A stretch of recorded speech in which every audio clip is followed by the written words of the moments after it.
नमस्कार, मी प्राजक्ता तांडेल. महाराष्ट्र अनलिमिटेड मध्ये आपलं सगळ्यांचं स्वागत. महाराष्ट्र अनलिमिटेड मध्ये कोल्हापुरातून महत्त्वाची बातमी. अंबाबाईच्या मूर्तीवर केलेल्या संवर्धन प्रक्रियेचा वाद आता चांगलाच तापलाय.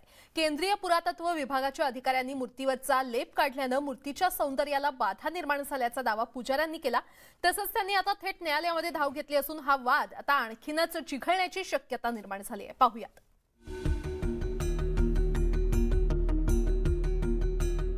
कोल्हापुरातील अंबाबाई देवीच्या मूर्तीवर नुकताच वज्रलेप लावण्यात आला.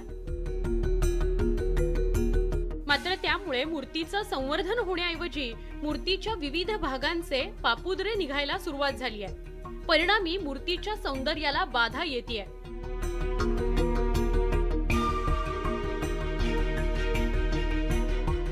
मंगळवारी केंद्रीय पुरातत्व विभागाच्या अधिकाऱ्यांनी मूर्तीच्या चेहऱ्याचं लेपन काढलं.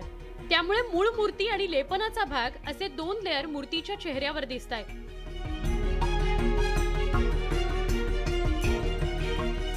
कोणतीही परवानगी नसताना पुरातत्व विभागाने मूर्तीला हात का लावला असा प्रश्न निर्माण झालाय.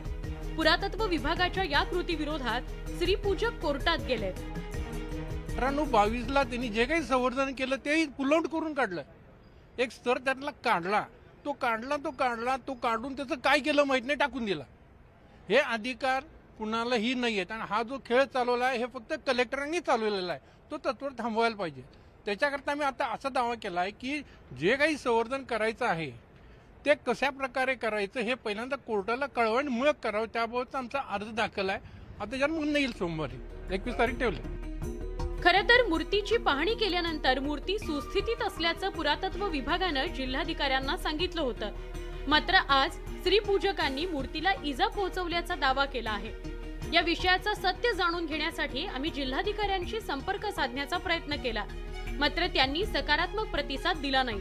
त्यामुळे मूर्तीवर बेकायदेशीर प्रक्रिया करणाऱ्यांवर कारवाई होणार का असा सवाल उपस्थित केला जातोय. अंबाबाई देवीची मूर्ती हा कोट्यवधी भाविकांच्या श्रद्धेचा विषय असून प्रशासनानं योग्य पद्धतीनं तो हाताळण्याची आवश्यकता आहे. कोल्हापूरहून ज्ञानेश्वर चाळोखेसह ब्युरो रिपोर्ट, न्यूज 18 लोकमत.